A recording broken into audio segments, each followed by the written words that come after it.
April 30th, 1945, 3:30 p.m. in a concrete bunker 30 feet beneath the burning ruins of Berlin, Adolf Hitler retreats to his personal study with his wife of less than 40 hours, Eva Braun, and within minutes a single gunshot echoes through the cramped corridors, marking the end of the man who plunged the world into the most devastating war in human history. But the real story isn't just how Hitler died, it's the psychological unraveling of a dictator during his final 10 days trapped underground while the city above him burned and Soviet forces closed in from every direction, a descent into madness that reveals something profound about the collapse of tyranny itself.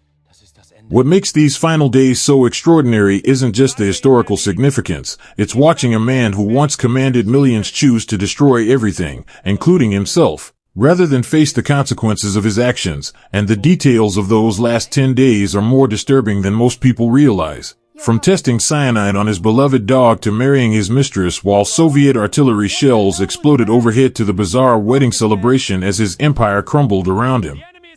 April 20th, 1945, Hitler's 56th birthday, and instead of the grand celebrations of previous years with military parades and adoring crowds, he's confined to the Führer bunker, a claustrophobic maze of concrete rooms beneath the Reich Chancellery garden, his physical appearance shocking those who haven't seen him recently because his hands tremble uncontrollably from Parkinson's disease. His back is stooped, his eyes are dead and lifeless, and he shuffles rather than walks, a broken man who looks 20 years older than his actual age. His generals gather for the birthday reception and beg him to flee Berlin immediately for the Berghof in the Bavarian Alps where loyal troops still control territory and he could continue directing the war. But Hitler refuses with a statement that stuns everyone present, declaring he will remain in Berlin and if the city falls he will shoot himself. The first time any of his staff have heard him speak of suicide or admit the possibility of defeat. April 22nd becomes the day of the final breakdown when Hitler receives reports that SS General Felix Steiner's promised counterattack to relieve Berlin has failed to materialize because Steiner simply doesn't have enough troops or equipment to launch any offensive, and this news triggers the most violent outburst his staff has ever witnessed as Hitler screams at his generals for hours, his face purple with rage, veins bulging in his neck, blaming everyone for betraying him, accusing the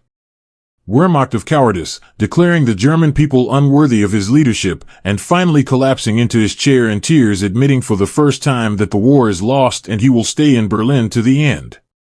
His staff is terrified because they've never seen the Führer lose control like this, never heard him admit defeat, and the psychological impact ripples through the bunker as people begin making plans to escape or commit suicide themselves, understanding that if Hitler has given up, Nazi Germany is truly finished.